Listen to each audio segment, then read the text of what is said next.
Salut à tous, c'est votre conteur préféré qui vous parle. Aujourd'hui, je vais vous embarquer dans une histoire africaine incroyable, pleine de cœur, de courage et de rebondissements qui vont vous tenir en haleine jusqu'à la dernière seconde. On va suivre Awa, une petite fille de 6 ans, maltraitée par sa belle-mère et sa demi-sœur. Mais accrochez-vous, parce que cette histoire ne s'arrête pas là. Il y a des secrets, des alliés inattendus et une fin qui va vous faire vibrer. Vous ne voulez pas rater ça? Alors restez avec moi jusqu'au bout. Dans un petit village du Sénégal, entouré de baobabs imposants et de champs de mil dorés par le soleil, vivait Awa, une fillette de 6 ans au regard doux et aux grands yeux noisettes.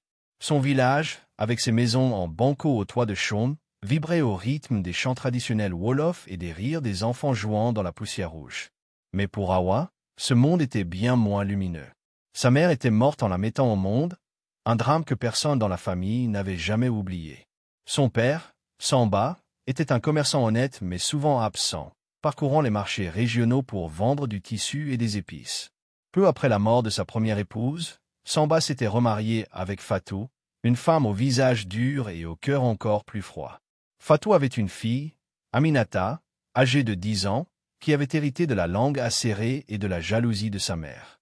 Dès son arrivée dans la maison, Fatou avait décidé qu'Awa était une intruse. Elle voyait dans les traits délicats de la petite fille le fantôme de sa mère disparue, une beauté qui, selon elle, menaçait son propre statut. Aminata, quant à elle, détestait partager l'attention de son père avec cette demi-sœur qu'elle considérait comme faible et inutile. Chaque matin, avant même que le coq ne chante, Fatou tirait Awa de son sommeil en criant « Debout, petite fainéante. La maison ne va pas se nettoyer toute seule. » Awa, encore ensommeillée, sautait de sa natte usée, les pieds nus sur le sol frais. Elle balayait la cour, puisait de l'eau au puits avec un seau presque aussi lourd qu'elle, et aidait à préparer le lac, une bouillie de mil qu'elle n'avait presque jamais le droit de goûter. Pendant ce temps, Aminata restait allongée, jouant avec une poupée de chiffon ou riant avec ses amis dehors. Un jour, alors qu'Awa frottait les vêtements de la famille dans une bassine d'eau savonneuse, Aminata s'approcha, un sourire narquois aux lèvres. « Regarde ce que j'ai trouvé », dit-elle en tenant une petite grenouille verte entre ses doigts. Avant qu'Awa puisse répondre, Aminata lâcha la grenouille dans la bassine. Surprise, Awa renversa l'eau sur le sol poussiéreux. « Qu'est-ce que tu as encore fait » hurla Fatou, surgissant de la maison comme une tempête. « Tu es incapable de faire quoi que ce soit correctement. Nettoie ça tout de suite, et pas de dîner pour toi ce soir. » Les larmes piquaient les yeux d'Awa, mais elle les retint. Elle ramassa la bassine et recommença son travail, le ventre grondant de faim. Elle n'avait pas mangé depuis la veille, mais elle savait que se plaindre ne ferait qu'attirer plus de colère. Malgré cette vie de misère, Awa avait des refuges. L'école du village, un bâtiment simple avec des bancs en bois et un tableau noir écaillé, était son sanctuaire. Là, elle brillait. Son institutrice, Madame Diop, une femme chaleureuse aux lunettes rondes s'entreposées sur ses épaules, voyait en Awa une élève exceptionnelle. « Tu as un don, Awa, lui disait souvent Madame Diop. Ne laisse personne te voler tes rêves. Awa adorate apprendra. » Les chiffres et les lettres étaient comme des amis qui ne la trahissaient jamais. À l'école, elle pouvait oublier, pour quelques heures, les cris de Fatou et les moqueries d'Aminata. Elle avait aussi une amie, Mariama, une fille rieuse qui habitait la maison voisine. Mariama lui apportait parfois une mangue volée dans l'arbre de son oncle ou un bout de tissu pour qu'Awa puisse se fabriquer un bracelet. Un après-midi, en rentrant de l'école, Awa s'arrêta près de la porte de la maison. Des voix s'échappaient de l'intérieur. Curieuse, elle tendit l'oreille. Fatou parlait à une voisine, sa voix pleine de venin. « Cette gamine est une malédiction. Elle a tué sa mère en naissant, et maintenant elle veut ruiner ma vie. Mais je vais m'en débarrasser, tu verras. » Awa sentit son cœur se serrer. Elle savait que Fatou la détestait, mais ses mots étaient comme un couteau. M'en débarrasser. Que voulait-elle dire? Tremblante, Awa se jura de trouver un moyen de fuir cet enfer. Quelques jours plus tard, alors qu'Awa fouillait dans une vieille malle pour trouver des chiffons sous les ordres de Fatou, elle tomba sur un trésor inattendu. Une lettre jaunie, pliée avec soin sous une pile de vêtements usés. Elle reconnut l'écriture élégante d'une femme, sa mère, peut-être. Le cœur battant, elle déplia le papier et lut. « Mon cher Samba, si tu lis ceci, c'est que je ne suis plus là. Notre fille, Awa, est notre trésor. Prends soin d'elle. Méfie-toi de Fatou. Elle a toujours été jalouse de notre amour. Protège Awa, je t'en supplie. Ta femme qui t'aime, Ndeye. Awa sentit les larmes couler sur ses joues. Sa mère l'avait aimée. Elle avait même essayé de la protéger par-delà la mort. Mais comment montrer cette lettre à son père? Il était parti pour le marché de Kaolack depuis une semaine, et Fatou surveillait chacun de ses gestes. Awa cacha la lettre sous sa natte, déterminée à attendre le bon moment. Ce soir-là, alors qu'elle feignait de dormir, elle entendit Fatou murmurer à Aminata. Quand Samba reviendra, on lui dira qu'Awa est malade. Il faudra l'envoyer loin, chez ma tante au nord. Elle ne reviendra pas. Awa comprit que le temps pressait. Elle devait agir. Inspirée par la lettre de sa mère, Awa prit une décision audacieuse. Elle allait fuguer. Elle attendit une nuit sans lune, quand le village était plongé dans un silence profond. Fatou et Aminata dormaient, leur ronflement résonnant dans la maison. Awa rassembla un petit baluchon, un bout de pain sec, une gourde d'eau et la lettre de sa mère, puis se glissa dehors. L'air était frais, chargé de l'odeur de la terre humide. Elle courut vers la route principale, ses petits pieds foulant le sol rouge. Elle espérait trouver un camion ou une charrette qui l'emmènerait loin, peut-être à Dakar, où elle avait entendu dire que les enfants pouvaient trouver du travail. Mais la chance n'était pas de son côté. Après des heures de marche, épuisée et tremblante, elle fut repérée par un voisin, Monsieur Ndiaye, qui rentrait tard de son champ. « Awa, que fais-tu ici » demanda-t-il, fronçant les sourcils. « Je me suis perdu » mentit-elle faiblement. Il ne la crut pas, mais la ramena quand même chez elle.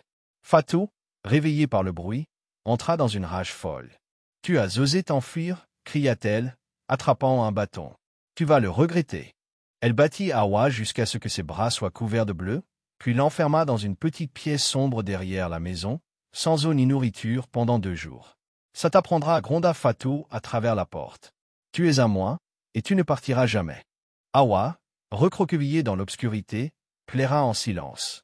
Mais au fond d'elle, une étincelle persistait. Elle trouverait une autre voie. À l'école, un changement se produisit. Un nouveau professeur, Monsieur Sarr, arriva au village. C'était un homme d'une 40aine d'années, avec des lunettes épaisses et une voix calme mais ferme. Il avait voyagé dans tout le pays et même au-delà, et on disait qu'il détestait l'injustice. Un jour, après la classe, il retint Awa. Il avait remarqué les marques sur ses bras et la tristesse dans ses yeux. « Awa, est-ce que tout va bien chez toi » demanda-t-il doucement. Awa hésita. Et si elle parlait et que ça empirait tout? Mais le regard bienveillant de Monsieur Sarr la convainquit. Les mots sortirent comme un torrent, les corvées, les coups, les privations, et même le plan de Fatou pour l'envoyer loin. Elle lui montra aussi la lettre de sa mère, qu'elle avait réussi à garder cachée. Monsieur Sarr l'écouta sans l'interrompre, son visage devenant grave. Quand elle eut fini, il posa une main sur son épaule. « Tu n'es pas seul, Awa. Je vais t'aider. On va mettre fin à ça. » Ils élaborèrent un plan. Monsieur Sarr savait que Samba, le père d'Awa, rentrerait bientôt. Il fallait attendre son retour pour agir, mais il promit de rassembler des preuves et des témoins. Awa sentit une lueur d'espoir grandir en elle. En attendant le retour de Samba, Awa devint plus observatrice. Un soir, alors qu'elle balayait la cour, elle surprit une conversation entre Fatou et un homme qu'elle ne reconnut pas. L'homme, vêtu d'un boubou sombre, parlait à voix basse. « Tu es sûr que Samba ne sait rien pour l'argent? Si jamais il découvre que tu as vendu les bijoux de Ndeye. » Tais-toi siffle Fatou. Il ne saura rien. Et cette gamine ne dira rien non plus, ou elle le paiera cher. Awa sentit son, sang S.E. Glacer. Les bijoux de sa mère? Elle se souvenait vaguement de son père racontant que Ndeye avait une petite boîte de trésors, des bracelets en or et des perles colorées qu'il gardait en mémoire d'elle. Était-ce possible que Fatou les ait volés et vendus? Cette découverte changea tout. Awa avait maintenant une arme contre sa belle-mère, mais elle devait être prudente. Elle raconta tout à Monsieur Sarr le lendemain. Il hocha la tête, impressionné par son courage. Si c'est vrai, ça pourrait tout changer. On confrontera Fatou devant Samba et le village. Mais il nous faut des preuves. Le jour tant attendu arriva. Samba rentra au village, fatigué mais heureux de revoir sa famille. Monsieur Sarr, accompagné de Madame Diop et de quelques voisins influents, se présenta à la maison ce même après-midi. Fatou, surprise, tenait de l'Est chasseur. Qu'est-ce que vous voulez? C'est une affaire privée, protesta-t-elle. Plus maintenant, répondit Monsieur Sarr avec fermeté. Samba, vous devez entendre ça. Devant tout le monde, Awa prit la parole. Sa voix tremblait au début, mais elle gagna en force. Elle raconta les années de maltraitance, montra la lettre de sa mère, et révéla ce qu'elle avait entendu sur les bijoux volés. Les voisins murmurèrent, choqués. Samba, pale, fixe Fatou. Est-ce vrai? Demanda-t-il, la voix brisée. Fatou tenta de nier, criant que c'était des mensonges, mais Aminata, tremblante, craqua sous la pression. C'est vrai. Maman m'a fait vendre les bijoux au marché de Thiès. Elle m'a forcé. Un silence, Lord Sabadat. Puis, un voisin, le vieux Mustapha, prit la parole. J'ai vu Aminata avec un marchand l'année dernière. Elle avait des perles comme celles de Ndeye. Fatou était acculé. Les preuves et les témoignages s'accumulaient, et sa façade s'effondra. Samba, dévasté, prit une décision rapide mais juste. Il répudia Fatou, suivant les coutumes du village, et la renvoya avec Aminata chez sa propre famille à des kilomètres de là. Il s'agenouilla devant Awa, les larmes aux yeux. « Pardonne-moi, ma fille. Je n'ai pas vu. Je te promets que ça ne se reproduira plus. » Awa, épuisée mais soulagée, lui pardonna. Elle savait qu'il n'avait pas voulu son malheur. Avec Fatou parti, la maison devint un lieu de paix. Samba engagea une vieille tante pour aider aux tâches, et Awa put se concentrer sur ses études. Des années plus tard, Awa devint une avocate respectée, défendant les enfants maltraités à travers le Sénégal. Elle n'oublia jamais les leçons de son passé, le courage, l'espoir et la force de ceux qui osent parler.